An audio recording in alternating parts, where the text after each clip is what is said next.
You're commuting home with Katz and Cosby. Now, here's John Catsimatidis and Rita Cosby on 77 WABC.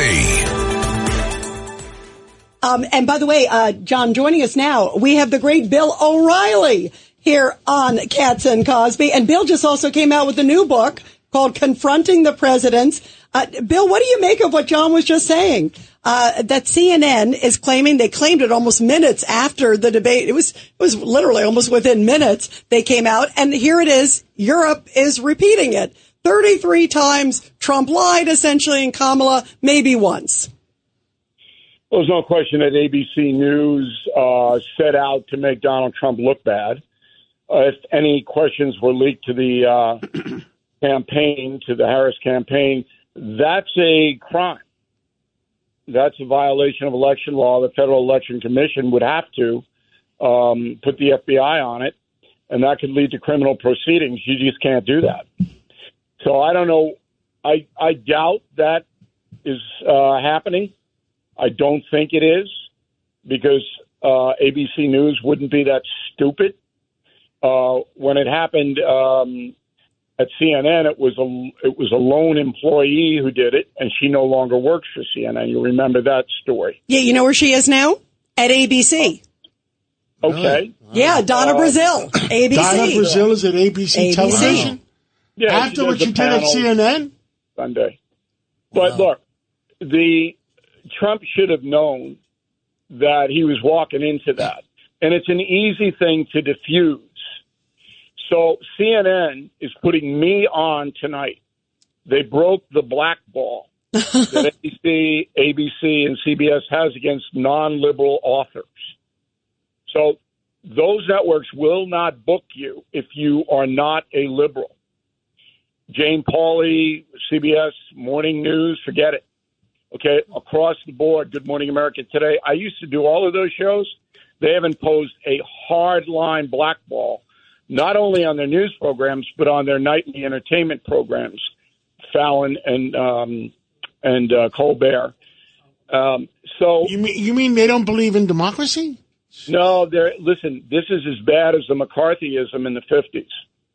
So confronting the presidents will, if the New York Times is honest, we sold 75,000 copies in 2 days. Wow. It's got to open at number one. And you're telling me that with my television and radio ratings, you're not going to book me on your program? What is the reason for that? So CNN is putting me on 11 p.m. tonight, Laura Coates. I'm taping it ahead so I can do your show. I was going to say, you're going to be on with me tonight at 10:30. Can't wait. CNN, look, I can't do it live because I'm doing Rita Cosby, and that's much bigger. Okay? Thank you. Rita Cosby show on WABC. So I'm doing both. But anyone who doesn't think, and this includes former President Trump, that you're going to walk into that forum and they're going to give you a fair shake, you're crazy. Now, CNN might be ambushing me tonight, but I'm ready for it, whatever they throw at me. Okay? I'm not walking in there like little Bo Peep, however. And Trump should have known he was going to get bagged. But it's not hard to point that out live time in front of the audience. He could have easily said, hey, that's a softball, or hey, that's not true. Are you going to fact check her, David? But he didn't do that. He was too busy defending himself. You never go on the defensive. Okay, you go on offense. And I was surprised that Donald Trump did not do that, because usually he does. And that got him in all kinds of trouble on Tuesday night. So do you think what might have happened, Bill, is that his advisors, everyone's been telling him, stay contained, don't erupt, don't react. And maybe he overcompensated, even if his instinct was to do the typical sort of fight back. But maybe he's thinking, God, I'm told a million times I can't fight back. You think he was sort of fighting amongst himself? Well, he went after the Haitian migrants for eating the Cocker Spaniels. That I understand. Listen, I loved Cocker Spaniels. You want to save them. That's not the Donald Trump I know.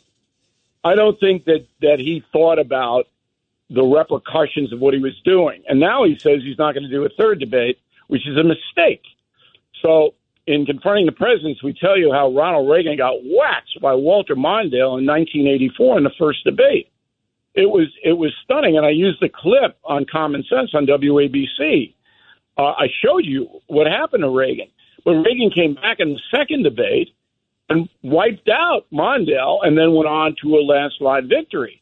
If I'm Trump, I'm going back for round two because he has the stronger argument because Kamala Harris evaded every single direct question. There wasn't one question that woman answered.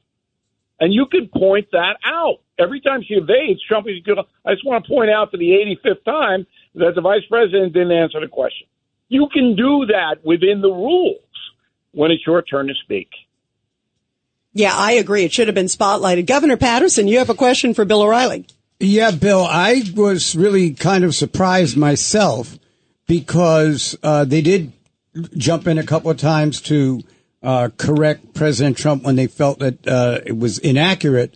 I was surprised that he didn't, as you just said before, say, well, wait a minute. You all have checked my facts 3 or 4 times. You haven't checked hers once. The right. other thing that you've debated your whole life, Governor.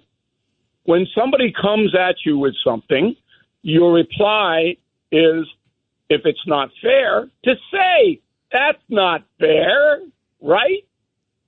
Bill, I remember debating once when I was first running for office, and there were 2 other candidates, and everybody in the room was for those other candidates. So they must have asked me a million questions, and finally I said, and now you know why I'm going to win. And these 2 people, within a year, you won't even remember their names. In other words, you have to fight back and do it in a way that you have humiliated the process that was intended to humiliate you.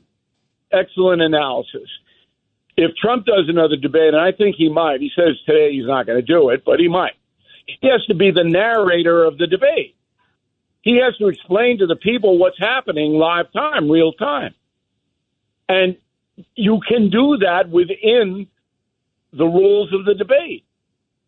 So when they slapped up the softball to Kamala Harris, President Trump says he's going to put people in jail if he's elected again for fraud on the election of 2020.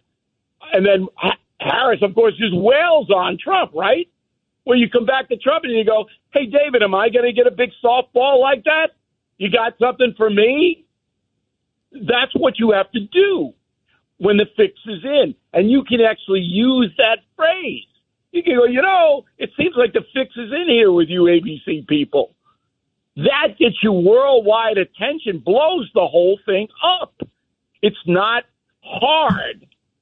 And I just don't know. Knowing Trump for so long and knowing how well he did in the 2016 when he was up against 35 Republicans who looked at him with disdain, he wiped them out.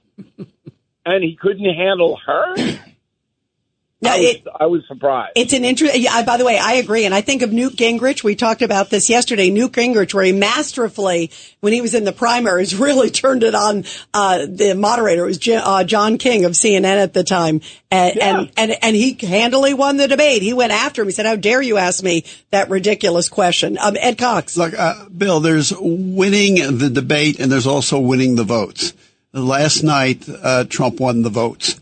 And I just don't see, because she avoided all the big questions, I don't think that he wants to give her another opportunity to actually answer those and craft answers to those big questions. Why give her that big platform? Ed, she can't answer them. She can't answer, hey, for 3.5 years, you and your boss did nothing on the border. Why? Hey, do you have any restriction you would like to place on abortion? Any. Can you answer yes or no? She can't answer them. You're not dealing with somebody here. Look, when you guys read Confronting the Presidents, this is actually funny. The Harris campaign is modeled on the campaign of Warren Harding in 1920, who refused to campaign, wouldn't leave his house in Marion, Ohio, sat on the porch, and won in a landslide because Americans were fed up with Woodrow Wilson and the Democrats.